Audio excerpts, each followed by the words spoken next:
had. Now, you're a hardy soul. You mean you tried to scale a 17er, for heaven's sake.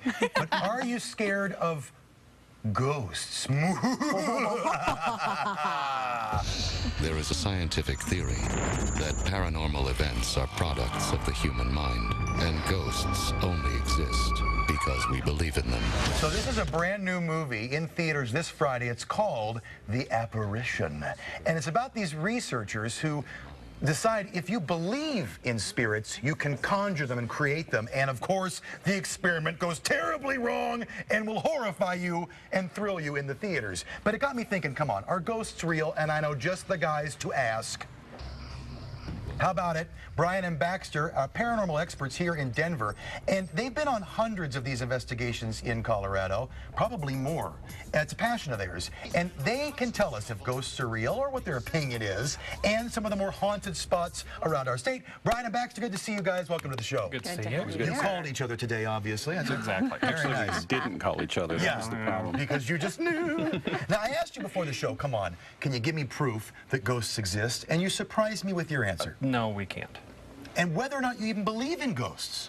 Well, we don't have the luxury of believing either way, because if you're going to investigate something that's completely unknown, you need to have a completely open mind. So you've never seen anything that's in your mind said, 100% I believe. We've seen things, but the problem is when you go in, even with an open mindset, you're a little biased towards wanting to see something. Because of that, if you do see something, you really need to question what it is that you've seen and apply some science to it to understand what might have actually been going on. Let's get straight to it, because there are 3 spots in Colorado in particular that have had a lot of activity.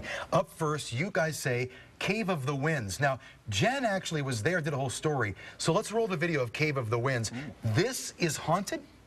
Cave of the Winds? There is a rumor that the founder, the guy that actually discovered the caves, haunts the back end of the caves. And we were fortunate enough to spend 2 nights.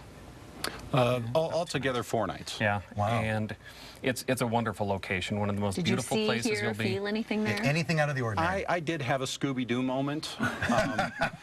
We were in one cave that's known as Lover's Lane, and it's said that there's a very angry woman who does not like men back there. And so, you know, I was back in there, and I admittedly felt the hair on the back of my neck stand up, and I accidentally ran over the top of another investigator trying to get out of there. But all in all, it was just nerves. It's nerves? Freaky back there. How about number 2? We've all been there, Cheeseman Park. Now, there have been bones discovered at Cheeseman Park. There have been, we know there was a burial there at one point, or a cemetery. Well, Cheeseman Park was Colorado's, or at least Denver's, first cemetery.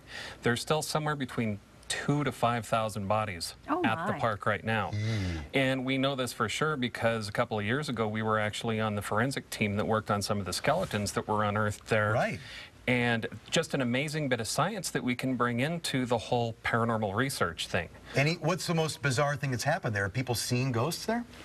Well, people see a lot of things there, but whether or not they're ghosts versus imagination is still out. You don't know. But it is fun watching the ghost stories build there just because people are expecting it. The urban legends. Urban legend. It's wonderful. And finally, the third place, I want to go to this restaurant. We need to go. It's called the Yak and Yeti. And you guys investigated some paranormal activity there. What's up at Yak and Yeti? Well, the Yak and Yeti used to be the Cheshire Cat Irish brew pub, and it was purchased by a Nepalese man who was an absolutely fantastic chef. You have to go there for the food, if not for the spirits. Okay. And it is still a brew pub. It's pretty amazing. They say that a woman named Cora haunts the place, and also a little boy named Nick. And we actually had some video of a chair moving by itself in there, and that plagued us for a few years trying to figure out what it actually was. Did you ever figure it out? We believe that we have, just due to a lot of research and a lot of help with some real scientists. We've figured out that most likely it was caused due to a camera angle and a chair that just kind of fell a little bit due to some motion. No evidence yet, but I love the way you fellas do it. I've actually been out with you before. It's really cool. So can we come with you maybe in October, do some Anytime you want. Please. Right ahead. Great. No, come on, Natalie. You're coming with me. Thank you guys so much. Appreciate the insights. And don't forget the apparition. That's how we can be seeing ghosts for sure, because it's in theaters this Friday. Okay.